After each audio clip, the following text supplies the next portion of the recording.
18-20 सातत्यानं निसर्गानं केलेला अन्याय, निसर्गासोबत प्रस्थापित राजव्यवस्थेनं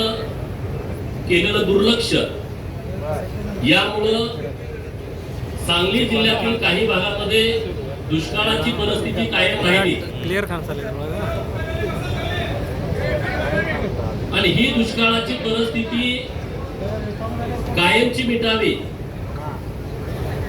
दुष्काळाचा भूतकाळ व्हावा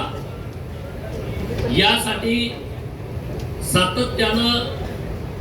लोकांच्याकडून मागणी होत राहिली आणि ती मागणी आता पूर्णत्वाकडे जाते। आज जत तालुक्यातील 65 गावातील शेतकऱ्यांच्यासाठी सुवर्णाक्षरानं लिहावा असा हा दिवस आहे। जे 1600 मीटर बोगद्याचं काम गेले काही महिने सुरू होतं आणि ते आज संपेल उद्या संपेल, तर आज तो दिवस उजाडलाय। या बोगद्याचं शेवटचं ब्लास्टिंग राज्याचे लोकप्रिय जलसंपदा खात्याचे मंत्री माननीय राधाकृष्ण विखे पाटील साहेब यांच्या आज हस्ते होणार म्हणून जत तालुक्यामध्ये प्रचंड आनंदाचं वातावरण आज होतं आणि त्या कार्यक्रमासाठी आज विखे पाटील साहेब उपस्थित आहेत। माननीय खासदार विशाल दादा, माजी मंत्री आणि आमचे मित्र माननीय सदाभाऊ खोत, विधान परिषदेचे सदस्य माननीय नायकोडी साहेब, कार्यकारी संचालक माननीय धुमाळ साहेब, माननीय पृथ्वीराज बाबा,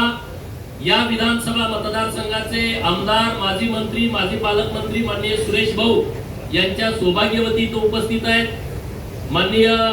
आकाराम दादा, माननीय नामद काका, माननीय ब्रह्मानंद पडळकर माजी सभापती, जिल्हा परिषदचे सर्व सदस्य आणि जत तालुक्यातून मिरज तालुक्यातून आलेले सर्व शेतकरी बांधव, माननीय पाटोळे साहेब, माननीय कोरे साहेब आणि जलसंपदा खात्याचे सर्व अधिकारी, कर्मचारी आणि कॉन्ट्रॅक्ट ज्यांच्याकडे आहेत त्यांचे सर्व इंजिनियर, त्यांचे सर्व कर्मचारी, पत्रकार मित्रांनो, खरं तर 1983 ला ताकारी योजनेची पहिल्यांदा मंजुरी मिळाली आणि 1984 ला मैशाळ योजनेला मान्यता मिळाली आणि तेव्हाच्या मैशाळ योजनेमध्ये फक्त कवटेमंकाळ तालुका होता आणि मग पुढे जेव्हा 1995 ला महाराष्ट्रामध्ये युतीचं सरकार आलं, 1997 ला मैशाळ योजना ही जत, सांगोला आणि मंगळवेढा या 3 तालुक्यासाठी देण्याचं सरकारनं मान्य केलं आणि तेव्हाच कृष्णा खोरे विकास महामंडळाची स्थापना झाली आणि तिथून या कामाला चालना मिळाली। कारण 83-84 ला जरी ही योजना सुरू झाली असली तरी म्हणावा असा निधी या योजनेला मिळाला नाही आणि त्यामुळे दुष्काळी तालुक्याच्या नजरा या योजना कधी पूर्ण होतील किंवा या योजना होणार की नाही होणार अशी लोकांच्या मनामध्ये शाशंकता होती। जेव्हा 97 ला या योजनेला मोठ्या प्रमाणात निधी दिला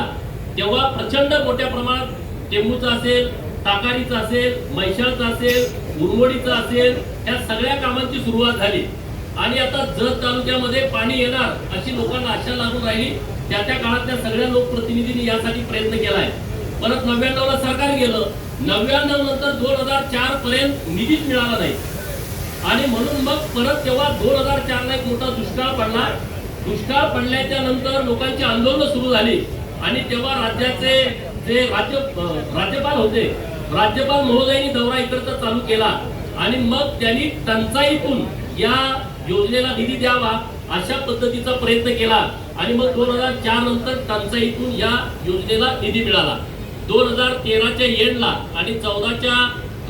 पूर्व भागामध्ये जत तालुक्यात पहिल्यांदा पाणी गेलं आणि लोकांच्या आशा पल्लवित झाल्या।